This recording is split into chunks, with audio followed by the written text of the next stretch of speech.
Hello, my name is Kelly Kelly. Welcome to the NICU Now audio support series. I am a NICU parent to Jackson, a micro-preemie born at 24 weeks, and Lauren, a late-term preemie born at 34 weeks. I am also the founder and executive director of Hand to Hold, a national nonprofit dedicated to providing education, resources, and peer-to-peer support to families that have experienced premature birth, the loss of a baby, or have a child with a special healthcare need. Statistics vary, but it has been reported that up to 70% of NICU parents struggle with challenges associated with depression, anxiety, and PTSD. Infants with depressed parents have been shown to have differences in their cognitive, behavioral, and emotional development. Because babies who require NICU stay already have a higher risk for these complications, it is important to decrease any other risks, such as treating postpartum depression, not only in moms, but in dads too.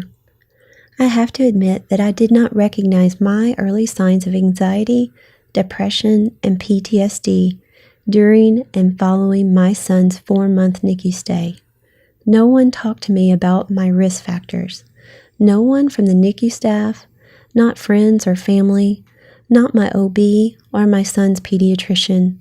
I knew I was exhausted, sad, and overwhelmed, but that seemed normal considering I was trying to balance my son's care, my job, my relationship with my husband, doctor and therapy appointments, and insurance claims. While there is much more awareness about the risk factors for mental health challenges for NICU parents today, there is still a tremendous gap in education and access to critical resources. For most people, when we think of PTSD, we think of veterans in combat zones. But often NICU parents must watch helplessly as our child struggles for life. We are recipients of frequent bad news. We are bombarded by the constant beeping of alarms, and despite amazing medical advances, we sometimes witness death. The scar of watching my son be resuscitated after weeks of fighting for his life in the NICU will never completely heal. There are tiny triggers that spark the movie to play in my mind.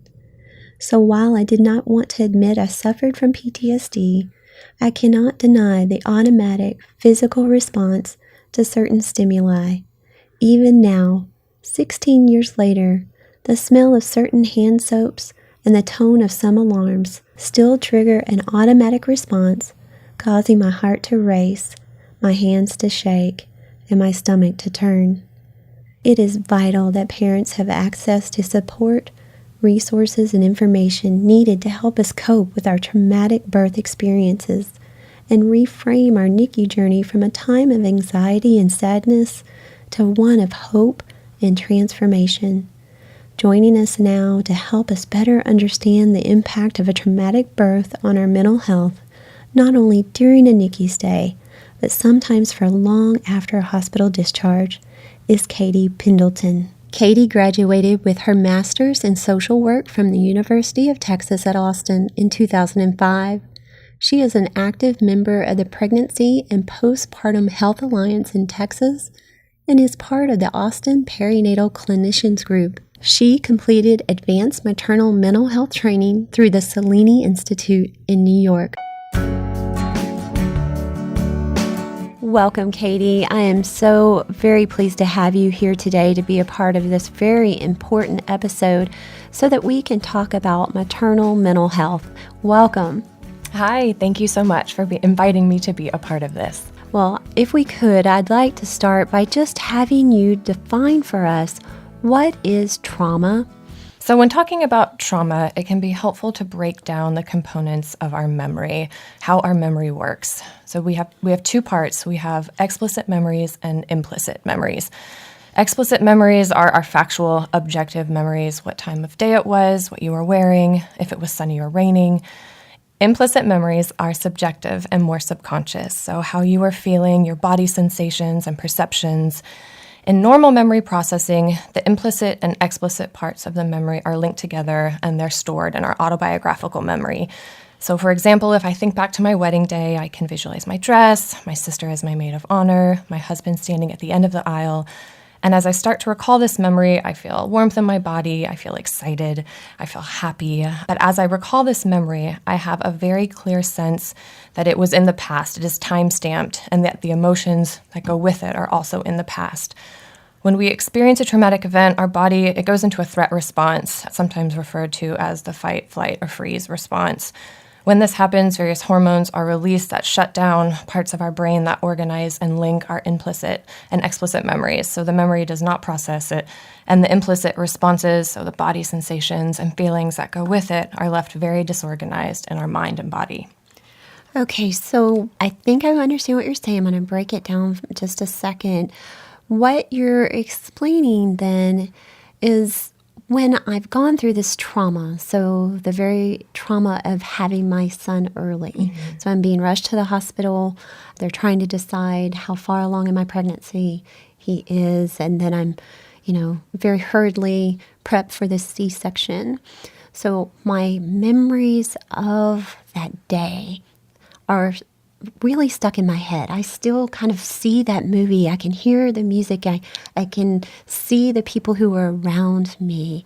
But it does kind of get out of order when I go back and I think about it, and I kind of get stuck on certain aspects of it, and I feel the fear. Even now, all these years later, I still feel very scared, and I can be overcome with emotion. So basically what you're explaining to me is my implicit and explicit memories have kind of gotten jumbled up in my memory. Yeah, and as we recall them. So going back to my wedding day example, when I think back to it, I can recall that memory and the emotions that come. I feel them in the here and now, but they are very clearly attached to that past memory.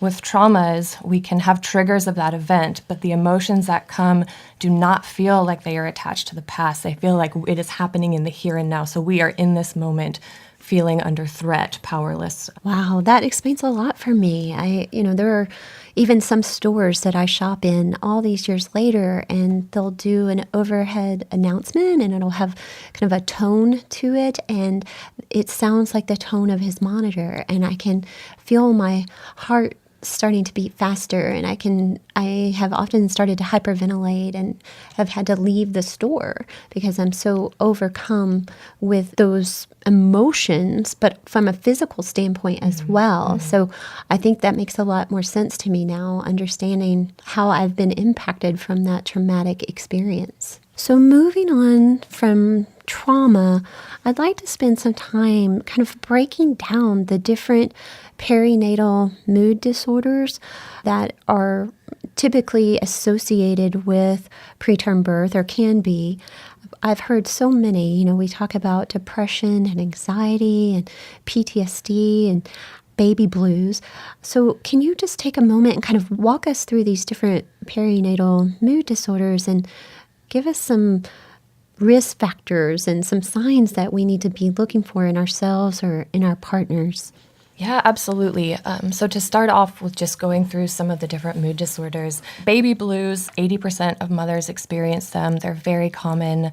Our hormones are the highest they've ever been in our life the week before we give birth, and then they plummet to the lowest they've ever been after we have the baby. So it is very normal to experience some changes in your mood. Those can start around 3 or 4 days after giving birth and typically last just a few weeks.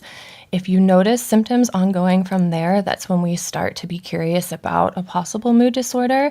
So there is postpartum depression, and that, very common in moms, looks like anger and irritability, a lack of an interest in the baby, or just noticing it feeling really difficult to attach to the baby, sleeping too much, often bits of crying or feeling really sad and hopeless. On the other end of that spectrum is postpartum anxiety, and that looks like constant worry, racing thoughts, feeling kind of hypervigilant, noticing changes in your sleeping. A big one for that is having trouble sleeping when the baby is sleeping. Everyone always gives moms that advice, and sometimes it's not that easy. And I also like to look at the spectrum of postpartum mood disorders as that it's not just one or the other. Our body can only be anxious for so long, and then it kind of plummets. It can feel really low. So a mom can experience both sides of that spectrum. So it makes a lot of sense that we're experiencing a lot of highs and lows even if our baby isn't in the NICU, but I would think it would be even more compounded when we find ourselves in this very difficult and challenging environment. Absolutely. And I can only imagine the amount of worry that comes with being in the NICU and your baby, and just the vulnerability there would take its toll on our mood as well. So when would we want to be concerned that, these baby blues have turned into something more like depression in ourselves or in our partner? I think a helpful way to try and monitor our mood after we have a baby is think back to our baseline during pregnancy, or even before we became pregnant at all. We know ourselves better, and we know our partners pretty well too, of what they were like before, and then kind of looking at what's going on with us now. Another thing to look out for is noticing any intrusive thoughts that you might be having. These are very common with perinatal mood disorders, but are often very difficult to talk about. So if you're having any thoughts that feel upsetting towards you, and they can be towards the baby, about harm coming towards the baby or harm coming towards you, but if you notice an increase in those, that would definitely be a sign to reach out for help. So when we talk about reaching out for help, we've talked a lot in previous episodes about peer-to-peer support, and I definitely think that's always a first step. But a big part of wanting to do this podcast for me is to really demystify counseling. I think we are often very worried about the perception. What does that say about us if we are in counseling or seeing a therapist? And so often we hesitate or postpone getting that help because we worry about what that will say about us. So I think if we could, for just a moment, could you talk a little bit about counseling? What would you expect to happen if you were seeing a counselor? It is very normal to have worries about how we might be perceived coming into counseling, or I can imagine as a NICU mom just being perceived of needing to have it all together and do the right things and say the right things and be there for the baby. I would see counseling as an avenue to come into a space and just let it all out, right? We cannot keep it all together all the time, and counseling is a safe space to come and let it all go. Our society now is much more open to counseling than it ever has been. I think thankfully that idea is changing, especially when it comes to new moms and postpartum mood disorders. Thankfully, the language around that, there's a lot more knowledge, and it's talked about, because it can sometimes feel like a very shameful thing to say, I'm really struggling. I'm not feeling as attached to my baby as I feel like I should be. Motherhood is very romanticized in our society, that we should all love it and embrace it. And we don't always feel that way, especially if we are dealing with a traumatic birth, a NICU stay. All of those emotions can feel very overwhelming and very confusing. And counseling can be a great space to just come in and get them all out. I know that a lot of the NICU moms struggle with the challenges of breastfeeding and being able to hold our baby. Often that is delayed, so that the bonding process is very difficult. And so there's a lot of emotions that are going into our NICU journey. And I recently read an article about a woman who felt so pressured within the NICU and did not seek out support. And she was really encouraging us to talk openly about the challenges that we may be having with breastfeeding and spending long periods of time in the NICU. And so I just thought that was so valuable that we are starting to have a dialogue. We're starting to open up. And that's really what I want this podcast to be about, to be very enlightening, that we are not alone in our feelings. I sometimes talk to my moms about it's a grief and loss relationship. You are grieving the loss of a birth that you wanted to have and a postpartum experience you wanted to have. And so, of course, with grief and loss, there are going to be some intense feelings there. On top of the pressures to breastfeed and do all these things right, that can add a lot for a new mom. I also want to acknowledge that this is very difficult for fathers as well. You really look to them, or they look to themselves to be the hero in this situation, taking care of us, taking care of the baby, having the discussions with the doctors. And sometimes they're less willing to share those emotions openly and discuss that with a peer mentor or with a counselor. But I know that they're also at risk for postpartum depression and anxiety disorders as well. Is that correct? Absolutely. Postpartum depression and anxiety, as well as some postpartum post-traumatic stress as well. Dads witness births as well, or seeing their wife being taken away. And though that's powerlessness that we talked about, mothers' feelings, dads can feel that as well. Well, I mentioned in the opening that no one really talked to me about my risk factors for depression and anxiety and post-traumatic stress disorder. And I did not seek support right away. And it was many years after my son's traumatic birth. And it really impacted my parenting, my work, my marriage, my friendships. And so I just think it's so important that we seek support sooner, not later. Yes, it is so important to get help now rather than letting it grow. We get into survival mode and we just do what we have to do to get through the days, and we can sometimes neglect our emotional experiences or put them to the wayside. But there is so much value in talking about it now, talking about what's going on and how we're feeling, and letting ourselves have those emotions in a shared space with someone else, be it a counselor or peer support or friend or your partner, but giving all of those thoughts and emotions a voice. Well, like I said, I benefited a great deal from talk therapy, but there was a time when my doctor actually talked to me about trying rapid eye movement therapy. And I have to say I was a little resistant at the time. I didn't really understand what it was. And I even thought it was kind of a little hokey, if you will. But once I tried it, it was really transformational for me and helping me kind of reprogram my brain, if you will, around the traumatic experience. So I was just hoping you could share a little bit about what is rapid eye movement therapy and when would someone want to speak with a counselor about that sort of support.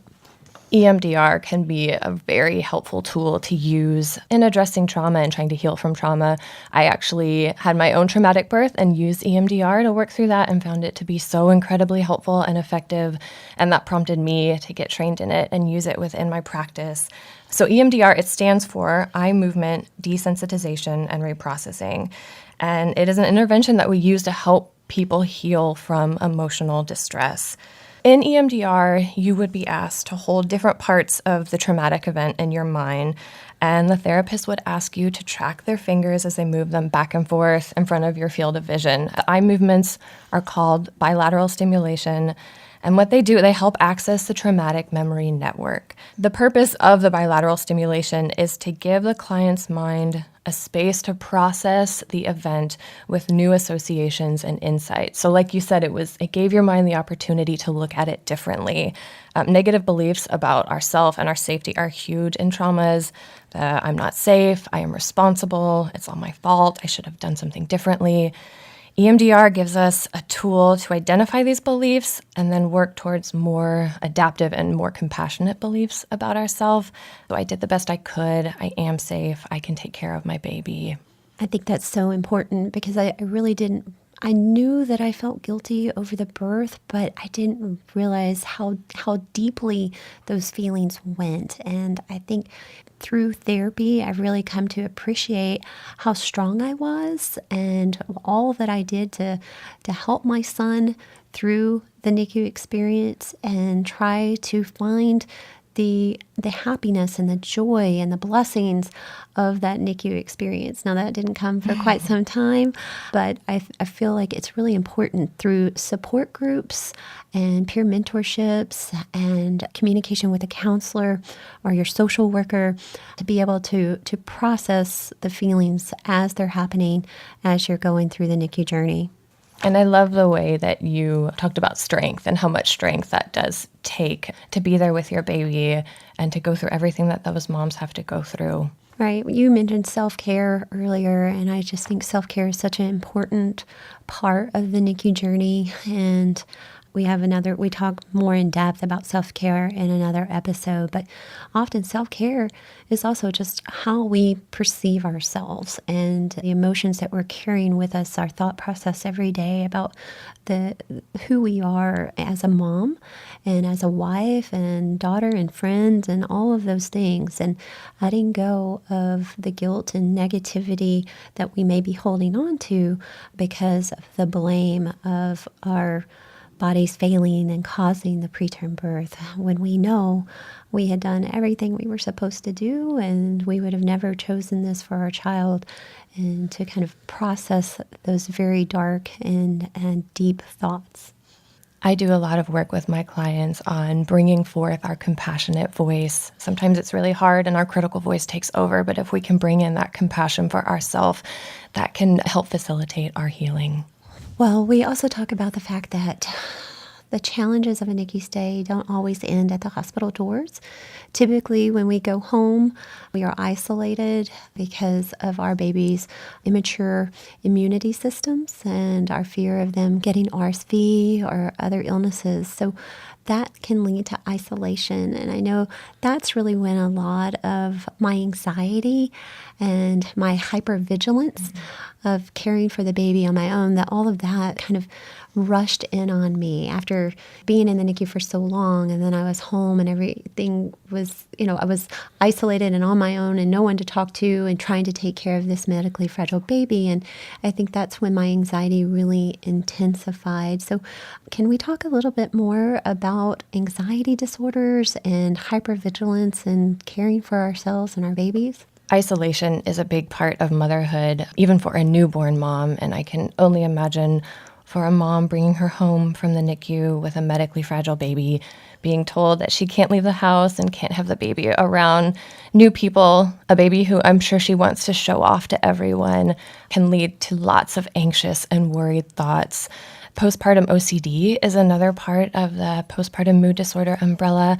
That can look like excessively washing the bottles, worries around cleanliness, worries around sleeping habits, worries around breastfeeding, and not just kind of the everyday worry of how many ounces did the baby take, but to the micro extreme, and can feel really obsessive in our head. The thoughts can feel really dominant and very controlling. And I imagine that would just take the joy right out of parenting this baby.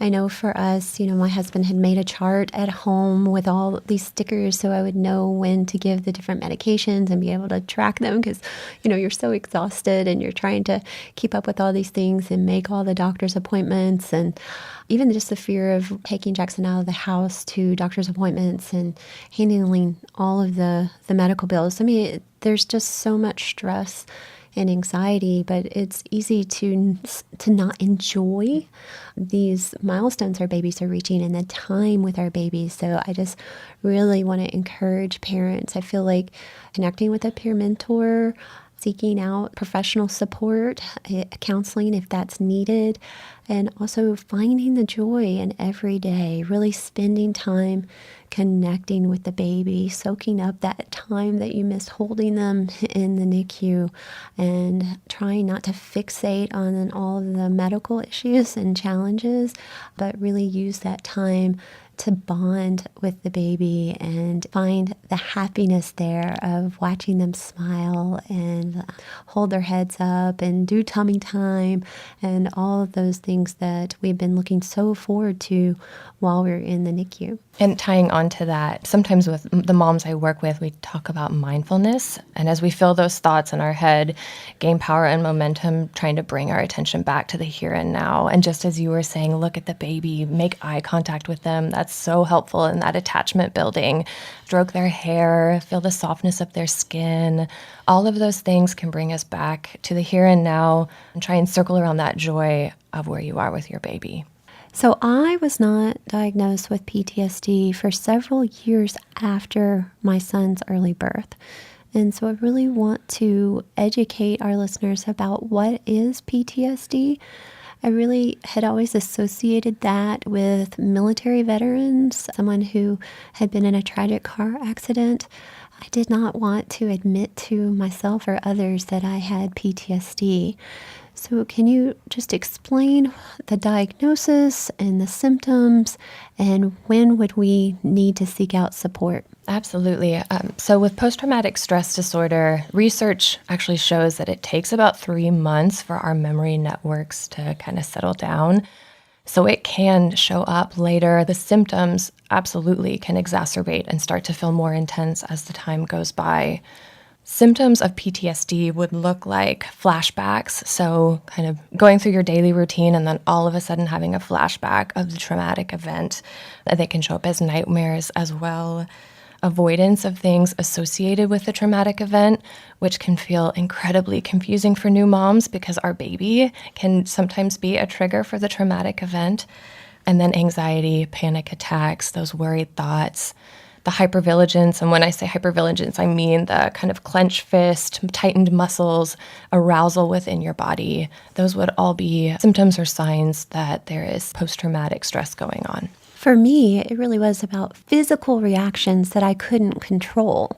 And so I knew, my body was reacting physically when I was having these flashbacks. And so that's what led me to seek out counseling and support. So again, just wanting to encourage those to seek support sooner so that hopefully we can mitigate some of these perinatal mood disorders and their impact early so they don't manifest later as PTSD and ongoing anxiety disorders. And really highlighting the importance of getting help. A mom who is experiencing depression or anxiety is going to have problems or have trouble attaching to her baby because she has so much going on inside her own head. And not for this to land on you need to go get help, but that you deserve it. You deserve to have that time with your baby and enjoy that space. I also just wanted to mention that we as NICU parents often have a higher risk for separation and divorce. And there's just so many challenges we're facing, so much stress being put on us individually and as partners through a NICU stay. So I always encourage those that I know that I'm supporting through a NICU journey to seek out counseling and support as a couple as well. And again, I know that can often be very difficult, especially during a NICU stay, to leave the baby's bedside and to talk with a counselor, but I just find it very, very important. So if parents can't access counseling during their NICU stay, what are some tips that you might give them to keep their communication strong and their relationship healthy while they're going through this NICU journey? I think if there was one piece of advice that I would encourage is to spend time together. Take 15 to 30 minutes every day, meaningful time, not driving to the hospital together or while you're in the NICU, but I'm going to sit down with you at the table and we're going to talk about how you're feeling and how you're coping with this and what your thoughts are. I think when we are in crisis mode, we all cope differently and we tend to go inside of our head and we don't always seek out that connection from our partner. And in times of stress and chaos, that connection is actually exactly what we need. So to really make a meaningful space for one another. I thought it was very interesting that it wasn't until we started recording the NICU Now podcast, my husband listened to some of the first episodes and some of my recordings and read some of my notes. And he realized for the first time some of the emotions that I was experiencing back then. And he said he really regretted that, he didn't understand what I was going through. And, some of that is because I just put up walls. I really tried to look like I had it all together and wanted him to feel like I was strong and I could take care of this baby and I was going to do everything possible. But I think it took this podcast for us to really open up some communication and talk about some things that we had really pushed down deep and buried all these years. So hopefully, if our listeners will take some advice and try to keep those lines of communication open from the beginning throughout their NICU journey and once they go home. In closing, what can we do if we feel like we need support? Where can parents go if there's not support available in their NICU? I think I would first encourage a mom to speak with her OB and see if they have any information. We spend a lot of times with our OB over those, the months of our pregnancy, so they can sometimes feel like a safe space for moms. Other options to access support are there is a wonderful nonprofit organization called Postpartum Support International. They actually have a warm line that moms can call and leave a message, and someone will get back to them by the end of the day. They have area coordinators, so they can help moms find access to resources within their community, be it a therapist, a psychiatrist. There are some great blogs and websites, Postpartum Progress, Postpartum Support International, Postpartum Stress Center. There are online resources as well if access is a problem. We will certainly list all of those on our website to make it easy for our listeners to find those important resources. Thank you again, Katie. This has been very educational for me, and I hope for our listeners, and I just appreciate all you do for the families in your care to ensure that they get the support they need during their NICU journey. Thank you so much. Absolutely. Our quote to remember today is from an unknown author. Courage does not always roar. Sometimes courage is the quiet voice at the end of the day saying, I will try again tomorrow.